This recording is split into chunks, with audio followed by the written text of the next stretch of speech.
What's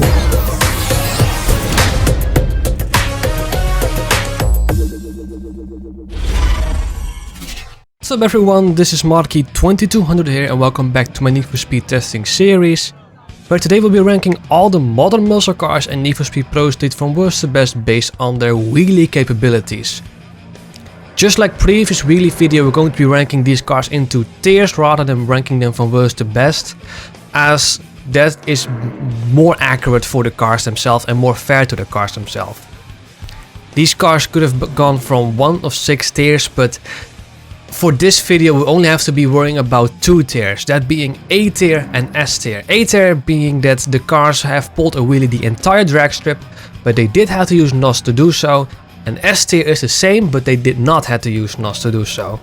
I'm also going to be ranking them very slightly and lightly within the tiers, so I'm also going to be introducing like A minus tier or A plus tier, that being if it's like in A minus tier, it is at the very bottom of A tier, and if A plus tier, well then at the top of A tier.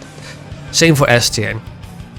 Just like usual, these cars have been equipped with stage 3 handling and performance packages for using manual with clutch gearbox, and they have been tuned properly. Tunes of every car are in the description down below.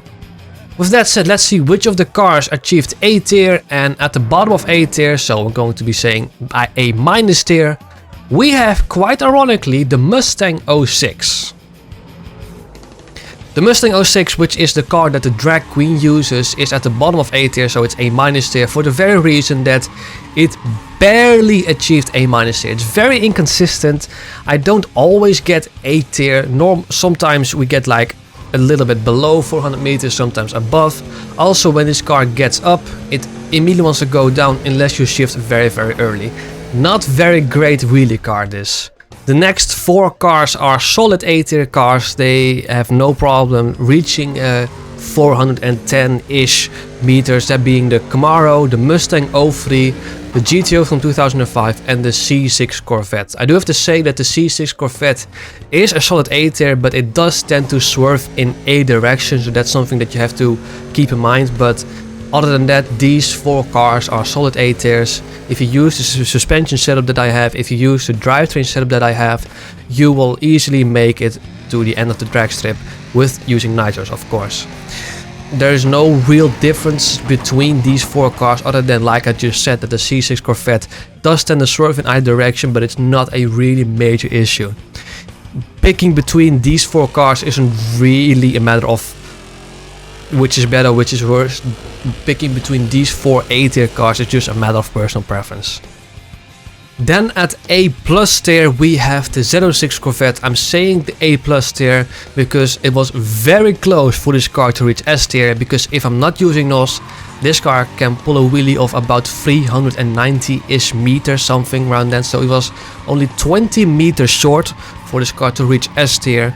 However, if you're just using NOS like normal, this car will be an easy car for you to handle, because it can keep its power very nicely, very neatly, and if you're just using this car like normal, you're using NOS, you'll have no problem using this car as a wheelie car. Then at the bottom of S tier, so S minus tier, we have the Challenger, which is actually quite a surprise given how terrible it was for regular drag racing. S minus tier because yes, this car can sometimes do a wheelie of about 410 meters on its own power, but it will occur more often that you won't do this. So it is almost so, but I've tested this car for about 10 times ish. Of those 10 times I've managed to pull a wheelie the entire drag strip without NOS about 3 times. So you have to nail every single gear shift, because you have to shift earlier than what is in the green zone is. So yeah, you're far better off using NOS and handling this car as an A tier car, because not using NOS is just something that I cannot really recommend for consistency reasons. That's why the Challenger is at S minus tier. The next 2 cars at solid S tier. First off, surprise surprise, we have the CTS-V. This is the first car that I tested because I'm going in the order of the car lot, and because this car wasn't very great at drag racing, I actually was very surprised that this car managed to be a solid S tier. It does need a different suspension setup than usual, and that suspension setup is in the description down below, because otherwise it would just bounce off and it would just bottom out. But if you use that suspension setup, this car will be a very solid S tier. Very surprising. Next, another solid S tier is the Shelby GT500 from 2006. I don't really have much to talk about this car.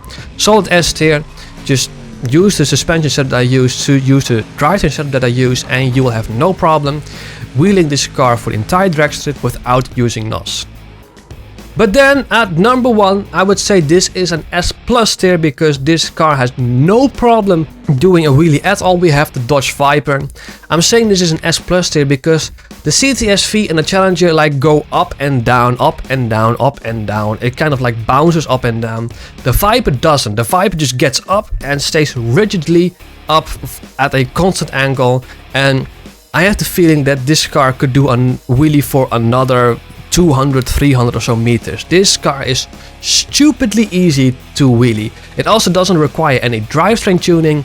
Just use the suspension set that I have, tune this car or upgrade this car to stage 3, and you will have no problem at all using this car as a wheelie car. Very surprising, but I'm going to be honest, this is like another win for the Viper. It was pretty much tied for first with the 06 Corvette for grip racing.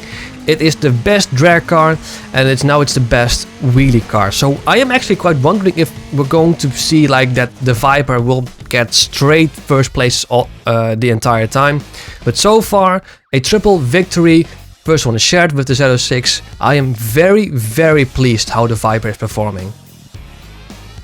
So those were all the modern muscle cars in Need for Speed Pro 3 from worst to best based on their wheelie capabilities ranked in tiers.